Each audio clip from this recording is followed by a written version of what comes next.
والضحى والليل إذا سجى ما ودعك ربك وما قلى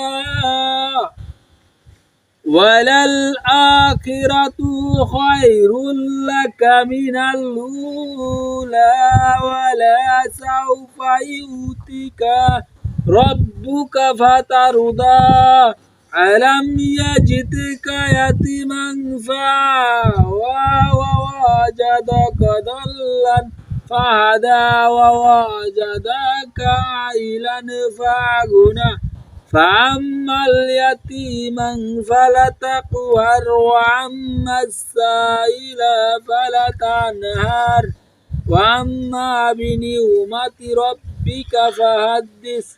আরে ভিডিওটা একটু সরিয়ে দিয়ে যাবেন, একজন অসহায় মানুষের কথা চিন্তা করে।